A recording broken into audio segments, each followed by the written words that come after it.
Hello guys, कैसे हो आप लोग। आज हम सॉफ्टवेस्टल में फर्स्ट क्लास लेंगे।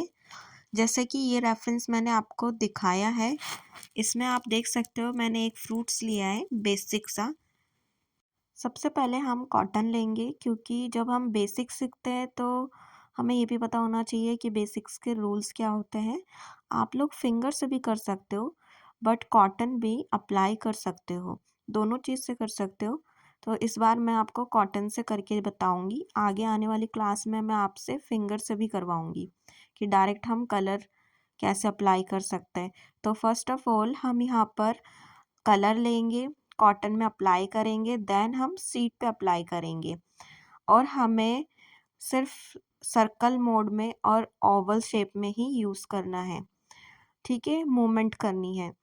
इस तरीके से आप मूवमेंट जितना अच्छे से करोगे आपका जो कलर है वो फिल हो जाएगा। बेसिक है आपका जो ये फ्रूट्स है, जैसे कि ये शेप बना रखी है, कोई सा भी रेफरेंस ले सकते हो आप। इसमें रेफरेंस आप कोई सा भी ले सकते हो, चाहे कोई सा भी मीडियम आप कर रहे होंगे, चारकोल से लेके सॉफ्ट पेस्टल से लेके अदर मीडियम से लेके, बट दो सब में यही एक मेन है पर्पस कि आपको कलर की जो वैल्यू है, कलर की स्किल्स है, वो आपको समझ में आनी चाहिए। जैसे जैसे आप अपना वर्क स्टार्ट करते हो, लेवल बढ़ाते हो, तो वैसे वैसे चीज़ें आपको समझ आती है। आप देखने से ज़्यादा आप प्रैक्टिस करोगे ना, जैसे कोई सा भी रेफरेंस लेके या फिर मेरी वीडियो, या हालांकि आप किसी और की वीडियो भी देख सकते हैं, बट पॉसिबल तभी है जब आप खुद से प्रैक्टिस करोगे। क्योंकि पेंटिंग, जितने भी मीडियम है पेंटिंग के अंदर, वो आपको देखने के साथ साथ स्किल्स मांगता है आपके इम्प्रूव करने के लिए, कि आप कितना प्रैक्टिस मांगता है, कि आप कितना प्रैक्टिस कर रहे हो। आप जब तक प्रैक्टिस नहीं करोगे, कलरों को नहीं समझोगे, आर्ट को नहीं समझोगे। पर गाइस, ये सब तभी पॉसिबल है जब आप लोग सब प्रैक्टिस करोगे। देखने के साथ साथ हमें ना स्किल्स तो बढ़ती है, बट उसके साथ साथ हमें खुद से जब तक हम प्रैक्टिस नहीं करेंगे तब तक कुछ पॉसिबल नहीं है। तो कोई भी चीज़ होए, चाहे हम तो यहाँ पेंटिंग की बात कर रहे हैं, बट अगर वैसे देखा जाए लाइफ में, रियल लाइफ में, तो जब तक हम किसी भी चीज़ की प्रैक्टिस नहीं करते हैं ना, तब तक वो चीज़ अधूरी होती है। आप जैसे जैसे प्रैक्टिस करते रहोगे ना, वैसे वैसे आपका लेवल बढ़ता जाएगा। आप देखो, आप सिर्फ 10 डेज करके देखो और साथ में वीडियो बना के देखना। आपका लेवल जो फर्स्ट डे में था, वो 10वें दिन में आपका चेंज होगा और आपको खुद डिफरेंस पता चलेगा कि कहाँ से आपने स्टार्ट किया था और अभी आप किस लेवल पे हो। तो एक मोटिवेशन भी मिलती है, स्किल्स भी डेवलप होती है हमारी, और माइंड भी शार्प होता है। तो इस तरीके से हम अपने ये प्रोजेक्ट में आ जाते हैं। छोटा सा जो रेफरेंस मैंने लिया है, वापस इसमें आ जाते हैं। तो यहाँ पे मैंने कलर अप्लाई कर लिया है, बेसिक जो है कॉटन से मैंने कलर अप्लाई किया है। आप डायरेक्ट कलर से भी कर सकते हो, बट यहाँ पे थोड़ा बेसिक समझना था, इसलिए कॉटन भी अप्लाई किया। अब देन मैं यहाँ पे कलर डायरेक्ट अप्लाई कर रही हूँ, धीरे धीरे वैल्यू को बढ़ा रही हूँ कि किस तरीके से हम वैल्यू को अप्लाई कर सकते हैं। तो लीव्स में ज़रूरी नहीं है कि आपको जैसे रेफरेंस में दिखाया जाए कि कलर आपको ये है तो यही वाला आपको कलर अप्लाई करना है, ऐसा कुछ नहीं है। आप खुद से भी अदर कलर ले सकते हो। आप जैसे जैसे लेवल अपना बढ़ाओगे, प्रैक्टिस करोगे, उस हिसाब से आपका ना कलर से खेलने की आदत हो जाएगी। आर्ट में क्या है कि कलर से हमें खेलना पड़ता है, हमें समझना पड़ता है। हमारी जितनी स्किल्स बढ़ती है, हम उतने कलरों से खेलते हैं। फिर ये चाहे कोई सा भी मीडियम होए, चाहे सॉफ्ट पेस्टल होए, चाहे चारकोल होए, एक्रेलिक होए, ऑयल पेंटिंग होए, या अदर मीडियम भी होए। सो गाइस, ये तो बेसिक था। आने वाली वीडियो में मैं काफ़ी अच्छे रेफरेंस लेके आने वाली हूँ। आने वाली वीडियो में आपको काफ़ी हेल्पफुल मिलेगी मेरी वीडियो। ठीक है। और जैसे कि देखा कि मैं वैल्यू को बढ़ा रही हूँ, तो जहाँ पे ब्राउन था मैंने वहाँ पे ब्राउन इंक्रीज़ किया, और देन रेड मैंने वहाँ पे अप्लाई किया।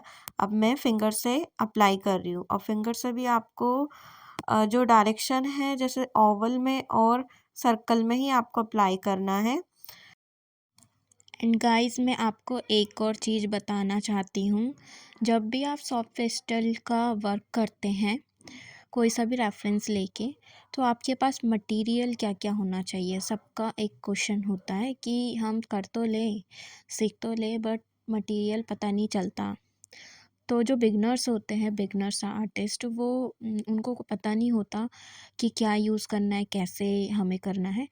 तो इसके लिए आपको आपके पास होना चाहिए सॉफ्ट पेस्टल कलर। ज़रूरी नहीं है कि आप 36 वाला ही जो शेड वाले कलर होते हैं सॉफ्ट पेस्टल के वो लें। आपको अगर सीखना है, बिगनर्स हो, एज अ आर्टिस्ट हो, बिगनर्स हो, स्टूडेंट हो, तो आपको जो सॉफ्ट पेस्टल के जो कम वाले शेड होते हैं ना, छोटा एक बॉक्स आता है, दो आते हैं, एक बड़े बॉक्स आता है, एक छोटा बॉक्स आता है, तो आप वो ट्राई कर सकते। तो बिगनर्स के लिए वो स्टार्ट करने के लिए सॉफ्ट पेस्टल में काफ़ी अच्छा होता है, बेटर ऑप्शन होता है। तो आपको अगर सॉफ्ट पेस्टल आर्ट पसंद है तो आप सबसे पहले छोटा ही यूज़ कीजिए। इससे आपका इंटरेस्ट भी पता चल जाता है कि आपका सॉफ्ट पेस्टल में इंटरेस्ट है। काफ़ी बार मैंने ऐसा देखा है बच्चों के साथ, जो स्टूडेंट हैं वो ले तो लेते हैं खुशी खुशी में कि इंटरेस्ट है अभी, मज़े मज़े में ये ले रहा है तो मैं भी ले लेती हूँ। तो वो बड़ा वाला बॉक्स ले लेते हैं, और छोटा वाला तो ले ही लेते हैं, बड़े वाले भी ले लेते हैं। वो पहले ही सब कुछ ले लेते हैं कि ऐसी-ऐसी चीज़ें इन्वेस्ट कर लेते हैं। तो फिर एक एक वो रेफ़रेंस करते हैं, सेकंड रेफ़रेंस स्टार्ट करते हैं, तो उनका इंटरेस्ट ख़त्म हो जाता है। तो वो उनको वो सारी चीज़ें ना इंटरेस्ट नहीं लगता है। इसीलिए हम बताते हैं बच्चों को कि आप छोटा वाला बॉक्स लीजिए और एक रेफ़रेंस करके देखिए। अगर आपका इंटरेस्ट बनता है तो हम 2 से 3 रेफ़रेंस अच्छे से कर सकते हैं। फिर आप बड़े वाला बॉक्स भी ले सकते हो, जो जिसमें शेड 36 वाला शेड होता है, कैमल का ही आता है। तो ये तो हमने कलर्स की बात कर ली है कि सॉफ्ट पेस्टल के कलर्स होने चाहिए आपके, प्लस इसके साथ आपका चारकोल पेंसिल होनी चाहिए। तो चारकोल पेंसिल आप 2 रखिए कि दोनों को ही काम करने से पहले शार्प कर दीजिए। और सॉफ्ट पेस्टल के साथ-साथ आपके पास होना चाहिए चारकोल पेंसिल।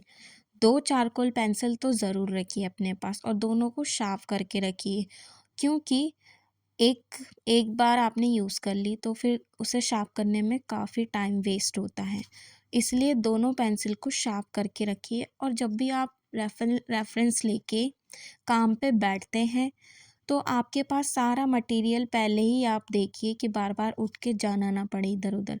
क्योंकि कई बार ऐसा देखा गया है कि जब भी हम वर्क करते हैं तो हम अगर वो वर्क छोड़ के कुछ और मटेरियल लेने जाते हैं, टूल्स वगैरह, या जैसे सॉफ्ट पेस्टल में कुछ कलर्स हैं हमने कहीं और रखे, तो वो जो ड्यूरेशन होता है ना काम का, वो थोड़ा-सा इंटरेस्ट ख़त्म होने लग जाता है एक बार उठने के लिए। इसलिए जब भी आप बैठते हैं काम के लिए तो आप सारी चीज़ें अपने पास रखें, और तब बैठें काम के लिए कि आपको उठना ना पड़े। जब आपका काम पूरा फिनिश हो जाए तब भी उठें। चारकोल पेंसिल हो गया, सॉफ्ट पेस्टल कलर्स हो गए, प्लस आपके पास कॉटन होना चाहिए, इरेज़र होना चाहिए, शार्पनर होना चाहिए। शार्पनर के साथ साथ आपके पास कटर भी होना चाहिए, क्योंकि ये सब एक रूल्स और रेगुलेशन को भी फॉलो करते हैं। जब भी आप वर्क करते हो तो इन सब चीज़ों की ज़रूरत पड़ती है। और एक और चीज़, लास्ट चीज़, शीट।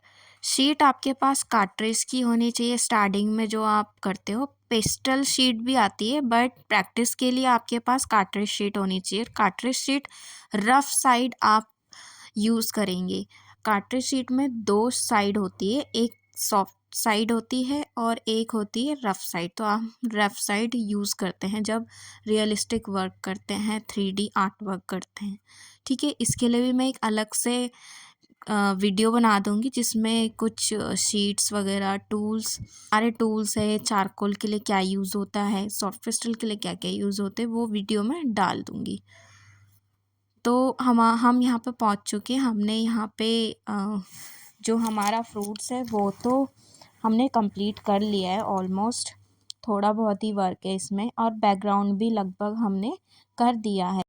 जैसे हमारा जो रेफरेंस होता है वो चारों साइड से इक्वल होना चाहिए, सेंटर में होना चाहिए, तभी वो बैलेंस दिखती है एक शीट के अंदर।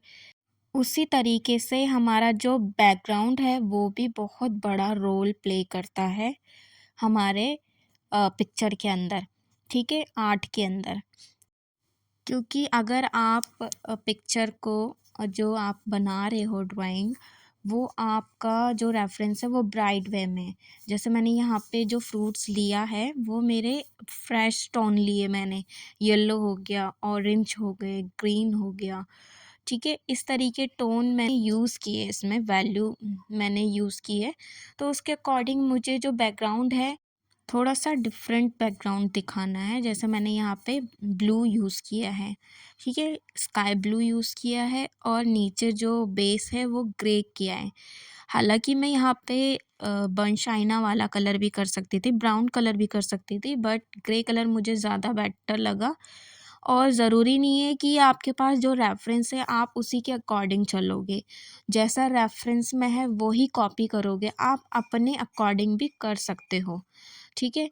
आपको ये वाला कलर पसंद है तो आप ये यूज़ कर सकते हो, बट दोनों का बैलेंस होना चाहिए, कंट्रास्ट जिसे बोलते हैं ना वो होना चाहिए पिक्चर के अंदर, कि कोई भी देखे तो काफ़ी वो चीज़ सारी बैलेंस होए, फ्रूट्स भी, बैकग्राउंड भी हमारा बैलेंस होए, नीचे बेस भी हमारा अच्छे से होए, ठीक है। तो ये जो एक आर्ट वर्क के लिए कुछ रूल्स होते हैं, कुछ बातें होती है जो हमें फॉलो करनी होती है कि हमारा जो आर्ट वर्क है वो काफ़ी अच्छा लगे कंप्लीट करने के बाद, रियलिस्टिक लगे, 3D वर्क लगे। अब इसमें जो रेफरेंस में नीचे था वो मैंने अपने अकॉर्डिंग कर।